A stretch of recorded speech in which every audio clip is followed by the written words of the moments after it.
Bosi, huyu ndo mtoto wa kike ambaye nilikwambiaga ukimchukua huyu inakuwa sawa japo na mume wake, ila mume wake fala. Yaani haelewi ana kipindi. Simewa waga hata na hela. Hela hizi ziko hapa kwa huyu msela. Ana hela, atakupa zaidi ya mmeo. Inawezekana hata kuna kufanya hata mapenzi na mmeo lakini anakuwa mchafu. Yaani mnafanyaga kweli nyinyi? Si mbaya tu. Sasa fanya hivi ana hela, mpe kwanza hela ya maji. Mpe hata 10. Dada, wewe ni mrembo sana. Shida ni nini? Shida mume wangu ana hela. Hana hela. Mimi Hana hela. Nataka nikupe ya maji. Uko tayari? Ndio, niko tayari. Hebu chukua hii hapa. Ya maji yote. Ya maji. 10 hii. Hebu mpe na nguo ya ndani. Ninakupa na nyingine ya nguo ya ndani. Hii hapa. Alafu ni pepo hii mimi sasa hii iliyobaki. Aha. Hapo nyama. Sasa tunafanya hivi. Aya. Vipi wewe? Mke wangu shida nini? Mkeo wapi wewe vipi mwanangu? Mbona kieushi mwanangu? Tulia basi mwanangu. Hapa tumeshafanya mitundo. Wewe mtulia.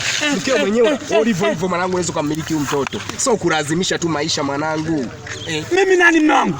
Wewe sio mume wangu, wewe ni takataka. Hebu sogea kabisa umjibu. Kabisa mjibu. Wewe ni takataka. Kwanza leo ni komi. Wenye hela wako wapi? Job faza kuone.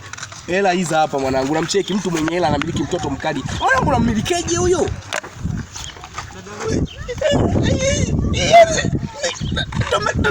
Tumetoka Kigoma kuja kutafuta maisha hapa Dar es Salaam. Alafu unaninyanyasa. Upendi. Unipendi? Umempenda huyu? Ngoja nimkomeshe. Mimi ni muha wa kutoka Kigoma. Angalia kama ipo. Angalia. Hamna kitu. Sasa tutajijua sasa. Simekwaje? Kanitolea. Tizi. Hamna kitu. Mimi ndo maana naona Sobu mwanangu tumekosea tu kwenye hali yako. Asitaje yani mke wangu mimi namngalamikia. Alafu nakwambia nakupa adhabu. Ama uje. Utaziki. Pita hapa. Nani nyumba? Toa Mobera. Tutupe hela zetu. Sasa hii issue vipi?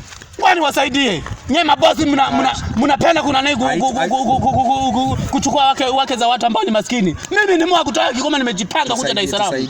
Ngoja niite Wakurungwa kutoka Kigoma, warinzi njoni munisaidie. Angalia. Ipo. Tayari.